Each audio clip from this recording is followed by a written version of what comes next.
Activism is art. Art is activism. They exist for each other. They often do not exist without the other. Now, first off, how do we talk about activism in museums? Space is the most important idea in my life. It's an idea I must master before I do anything else. As a refugee, as a displaced person, this becomes the most terrifying and most uniquely special idea. I love museums, but oftentimes I've been shown and told they don't like me. Furthermore, is this a space in which organizers and activists are welcomed, where their voices are truly heard? We have this idea that the museum is this opulent space that requires rules and tiptoeing. And then the pieces, I think, behind me suggest otherwise.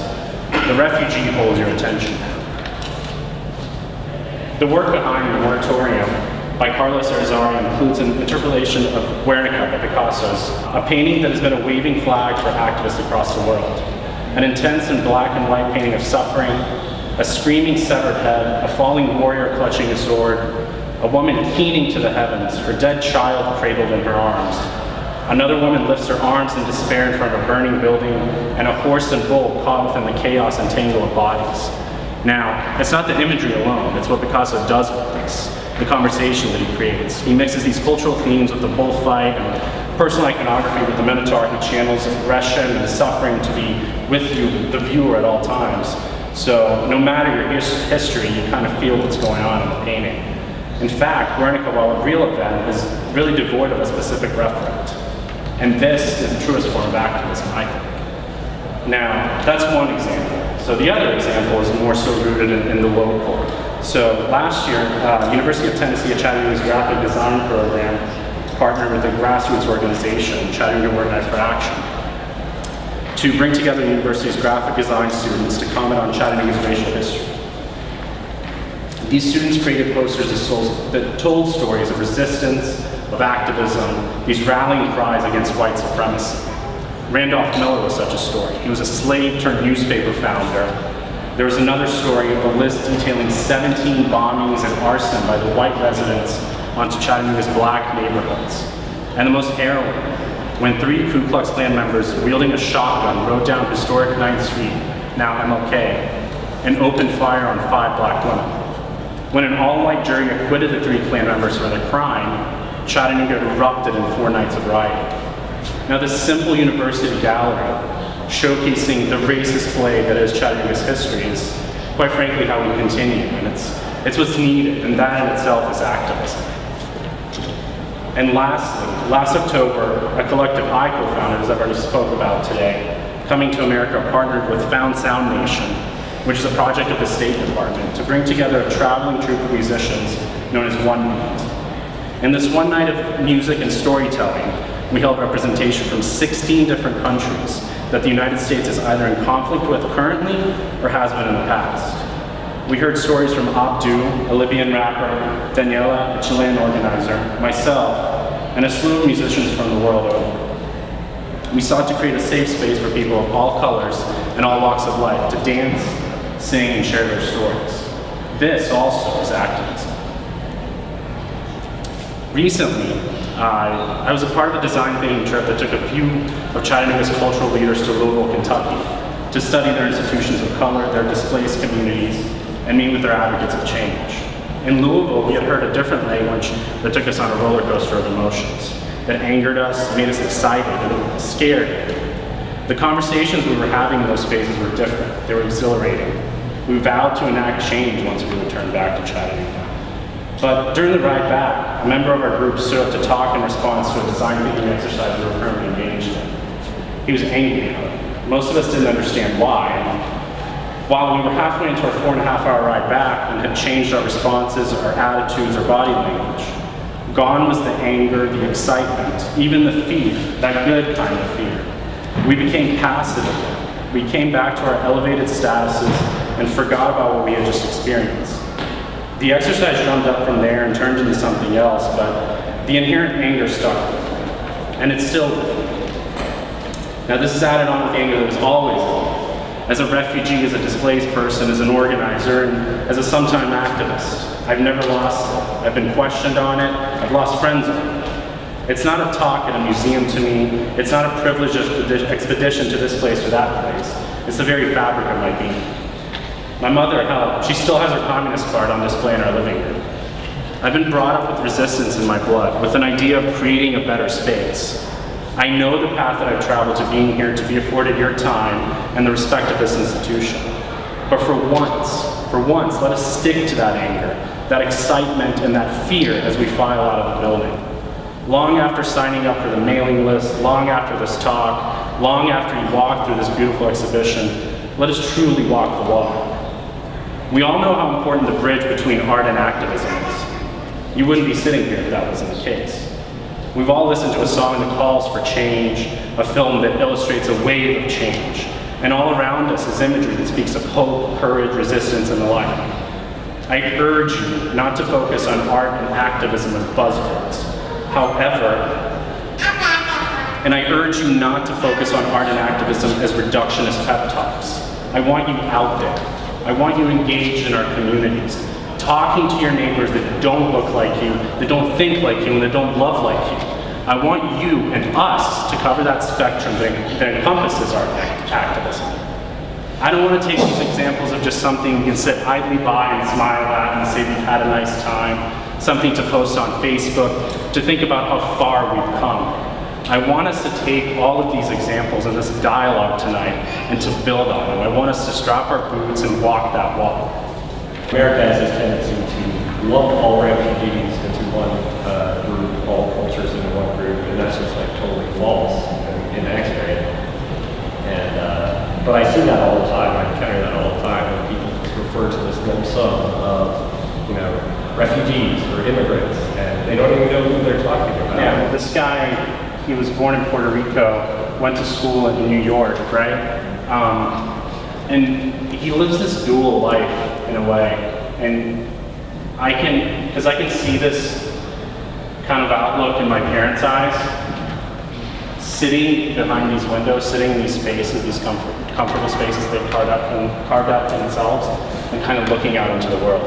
And looking at all these protests and looking at all this kind of carnage happening. They're safe in their identity as whoever they may be, but they're still kind of outside and they're still kind of looking into America and the clash that is happening. So there's imagery in kind of like prison bars as well, and I think being kept out of the conversation. And literally, quite literally being put in these spaces, these places to further isolate us and further other us. So yeah. I think that's actually one of the most prominent and powerful parts, as simple as it is, just straightforward lines. I think that's one of the most powerful pieces, part of this.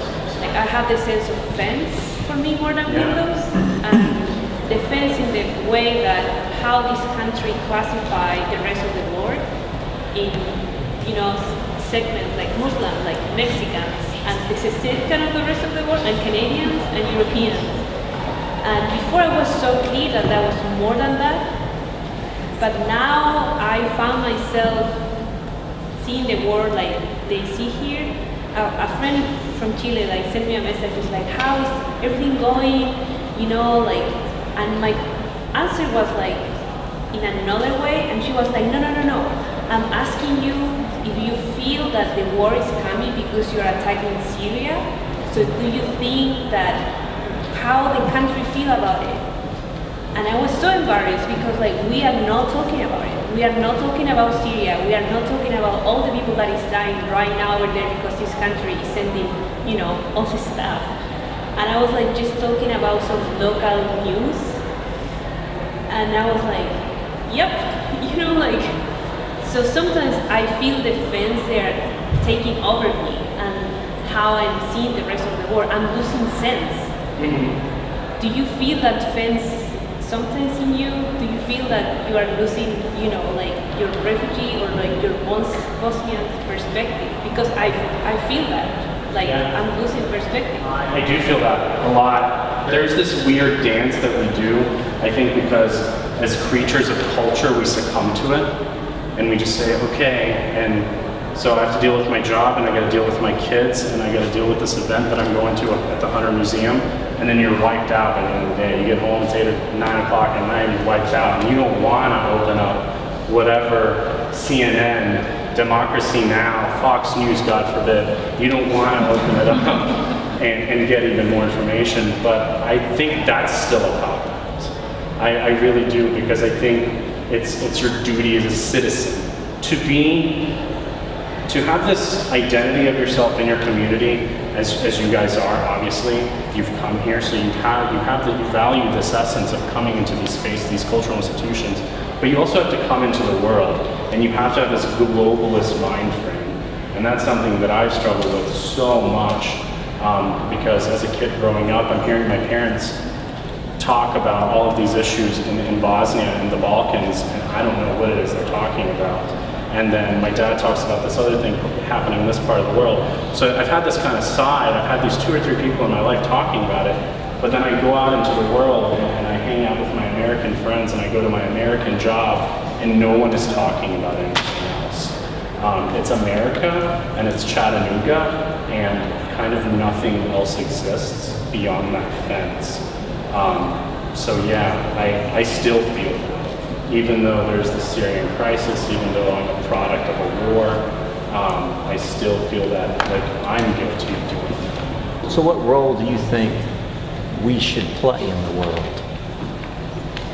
Because it's a hard question, right? Mm-hmm. Are we the police of the world? Are we the people that go out and help others who are less well off than us? So what is our role? I see us as a country doing a lot of that. Mm-hmm. Now I also see us in the last 2 or 3 years pulling back. I think the important first step is, and this contradicts your message a little bit, which is exciting and interesting to me. Yeah. Don't focus too much on what's happening internationally, and focus on the people that you ignore on the sidewalk every day. You know, like the people locally of color, marginalized communities here, right? That not only don't have a voice in the public space, but like that you can meet and understand the story of in a really direct and fast way. I think that's the challenge, right? Is not to focus too much on the macro scale and calling senators, but also to really engage with the personal challenges of the fact that,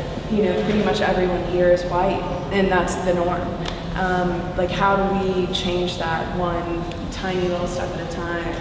You see this man in power, and he's so much bigger than these masses that are saying stop the war, and I find it really discouraging, and I think I feel that way in my own life a lot, because we do speak up. What if we're already speaking up and we're calling out injustice every time we see it, and we are tired, but we're still organizing, and still I'm paying tax dollars to drop bombs on people that I want to love, you know?